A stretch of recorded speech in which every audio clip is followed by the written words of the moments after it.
Okay, so what do we have here today on the channel but a review of the NECA Teenage Mutant Ninja Turtles animated series Dirtbag and Groundchuck. Arriving in their fantastically designed green and yellow box art as usual, with Groundchuck on one side and Dirtbag on the other. The classic TMNT logo on the top and the back having images of the characters as well as other characters which you can receive in the series. These guys look amazing. Now, Dirtbag comes with a laser pistol, a shovel, a drill hammer, as well as a little circle of dirt and rocks for doing this with, as well as some extra hands. And Groundchuck comes with a laser pistol that has a saddle and a rattlesnake tail and some horns.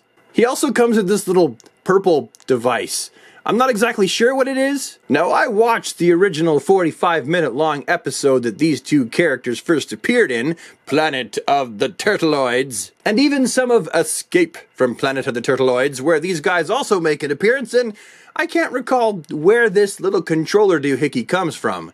It looks like something that Donatello uses, kind of, but not really. Oh yeah, and Groundchuck also comes with some extra hands. Both of these figures look absolutely fantastic. I love how they look exactly like they did in the cartoon show. In classic TMNT form, Dirtbag is only wearing one boot, and his pants only have one leg. In hand, these guys look every bit as awesome as I had hoped they would. So much classic cartoon detail here. Pouches on the belt, skull right there in the middle. You got the furry loincloth, the armor on the legs. Two different knee pads there, asymmetrical. You got the furry leg with the belt, more armor down here, his big old cloven hoofs. This one clearly has an armor boot, and this one doesn't. Very strange how they always go for that asymmetrical thing. You got another one of these round bullseyes right here, shoulder pauldron, a nice red soft shoulder pauldron. These guys are really gonna look, oh, it just fell off. Okay, as you can see, it's just a nub that fits into a hole there. So the glue just needs to be reapplied and then it won't fall off. So we'll just press it back on and continue on with the review. He's got his little foot.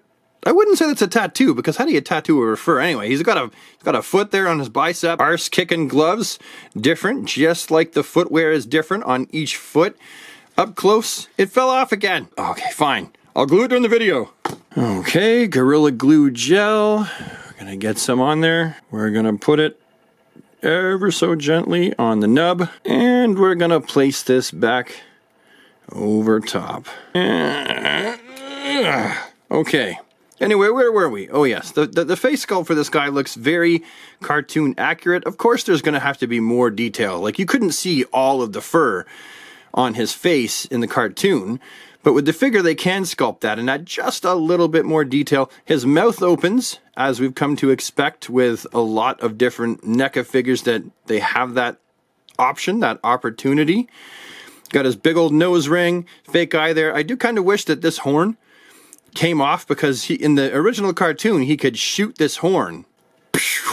Likewise, up close and in hand, Dirtbag looks fantastic as well. Sculpted really, really nicely. I really like the texture on this figure, the fur that he has. The black lines, just like it's part of the cartoon, look awesome. He's got his backpack here with the roll-up top, accurate to the cartoon. It actually opens up, and you can put stuff in there. You've got his big, fat gut. I was going to say beer gut, but he's a cartoon character. He's not supposed to be drinking beer. There's his pants, right? One pant leg missing. He has the other pant leg, and he's wearing a boot on this foot, not on this foot. Fantastic. Really, really great looking figure. Oh, and the tail. I should point out the tail. He's got this big fluffy tail, and just like with the cartoon, he has this little thing tied on his tail. His face sculpt, again, just like Groundchuck, looks a lot like the cartoon. But you have that textured fur, which is really nice. The eyes on this are painted really, really swell. You can open up his mouth, just like you could with Groundchuck, and you can see his tongue and his teeth and everything. He's got his miner's hat here with the goggles up top. Fantastic looking head sculpt. Now let's get on to the articulation, starting with Groundchuck, which actually isn't too bad. Sometimes these figures can have a little bit more limited mobility, but you know, the head's not too terrible. Really taking the bull by the horns here. Head sculpt is not too terribly articulated on that ball joint. You've got, well, let's just make sure this is go time, folks. Let's see if the glue held. You've got a rounded hinge. That is tight. I don't want to push too hard in case it breaks off. Rounded hinge right here. As usual, you got paint that has peeled off. You got a full rotation bicep swivel. It's tight. I mean, it's a bicep swivel, so you don't really need me to illustrate how that works. But you're probably just as curious as me as to how articulated those double jointed elbows are going to be, and that's about it. Let's test the other one. Well, he can flex like he's a WWE superstar, so he's got that going for him. Of course, each wrist is on a swivel hinge. You know, that's an okay amount of articulation. The torso is on a ball joint, and it actually moves quite freely, but it does hold its pose, but it does move quite freely. Down here, you've got rounded joints right here, little rounded ball joints, but there's also a great amount of rotation, so these legs are actually a lot more articulated than you would think. They're certainly not the best, but they're a lot more than I was thinking they were going to be, so I'm not going to be upset or complain about it. Then you've got a double jointed knee. What does that do? I'm trying to crunch it up as tight as I can. So that's it. That's what we're looking at with the double jointed knees. Boof! Right in the groin. And then each of his hoofs is on a little hinge. Oh, we got more paint peeling, which is customary for these figures. On a little hinge like that, that also is a pivot. It's a pivoty rounded hinge. And forward and back, forward and back. Then Dirtbag, I'm not really sure if he's going to have the same amount of articulation. Well, it remains to be seen. I'm going to start with the torso. You know, he's got... I thought that he would have a little bit less than this, but this is still not super great. I don't imagine there's lots of people trying to get these guys into super dynamic poses, but either way, his fat gut gets in the way. He like leans down, and yeah, it's all gut city there.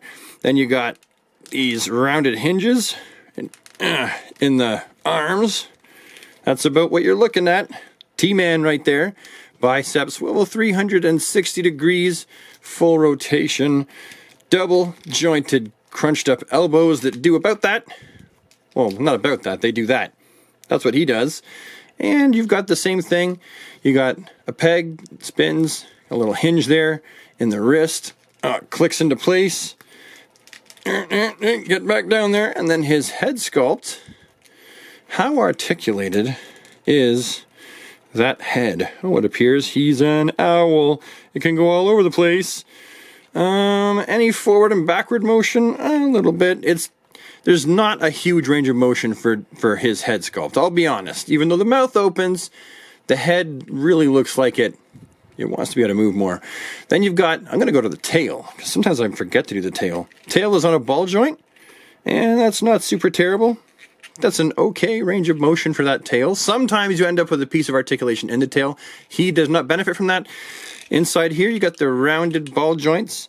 Same thing as Groundchuck, and there's a pretty good range of spinny motion like that. And those legs are going to get... that's all right. That's all right. Could be worse, could be better. You got double jointed knees. So that's what the double jointed knees do. Clearly he's got a hinge right there in the foot, as well as an ankle pivot. And really, what do I think about these two figures? Am I happy to have picked them up, or should they have just stayed on the store shelf and never entered my collection? Honestly, well, you know that I don't buy things that I'm not going to be excited about. Usually when I find something that I don't like that I've reviewed, I've assumed that I was probably going to like it, and then I'm surprised that I don't. Well, these guys don't disappoint at all. They look great, they feel sturdy. I never had any feeling that any of their limbs were going to break. They're so bright and colorful, and they are going to look fantastic on my animated TMNT shelf. If you can find these guys for the suggested retail price, I say pick them up. Grab them while they're hot, because they are a fantastic addition to the animated NECA TMNT collection of figures.